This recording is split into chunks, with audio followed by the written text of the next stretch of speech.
Nous appelons la Megillat Esther, Megillat Esther. Mais attends, Mordechai aussi était dans le jeu. Pourquoi est-ce que nous appellerons pas Megillat Mordechai? Mordechai, c'était un très très grand tzaddik.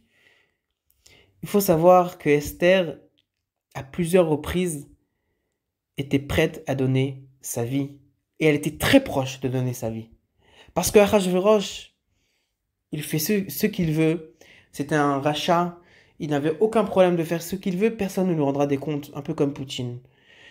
Donc, Esther a donné son âme pour l'âme Israël. Elle était prête à même le sacrifier. Il faut savoir que Esther, lorsqu'elle était au Michté, et que Achashverosh lui a demandé de lui dire qui est cet homme-là que tu prétends vous faire du mal. Alors Esther, elle a pointé du doigt, non pas Aman, mais Achashverosh.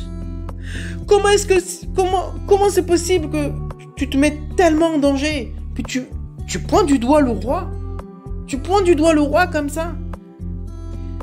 Esther savait en elle que celui qui demande qui est cette personne qui vous fait du mal, c'était Akadosh Baruch Hu. Parce qu'Akadosh Baruch Hu se trouve partout et il nous dirige à chaque instant. Tout vient d'Hachem. Et donc, puisqu'elle savait que Akadosh Baruch Hu était avec elle, était à ces moments, elle avait une imona tellement puissante qu'elle a montré du doigt Achashverosh à qui? À Hachem. Elle a dit à Hachem, c'est lui ce rachat-là, parce que c'est vrai qu'Aman il nous fait des problèmes, mais Achashverosh aussi, c'est un rachat et c'est lui qui est responsable. Et donc elle n'a pas eu peur de montrer du doigt Achashverosh, parce qu'elle avait une émouna tellement puissante, tellement forte.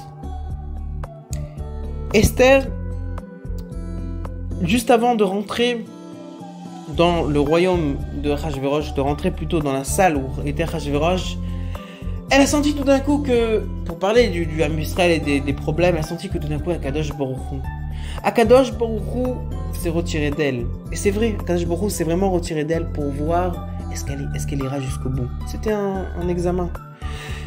Et donc, c'est pour ça qu'elle a crié, elle a dit Keli, lama zaftani, pourquoi est-ce que tu m'as abandonné? Elle a réussi l'examen. Elle est partie jusqu'au bout. Et c'est là que Achashverosh lui a tendu son script. Nous voyons de là que Esther, elle savait qu'elle était entre les mains d'Hachem. Elle s'est donnée entièrement entre les mains d'Hachem. Et elle a fait confiance à Hachem. Et c'est pour ça qu'elle a mérité que la Megillah se nomme Megillat Esther à son nom, malgré que Mordechai était un énorme tzaddik.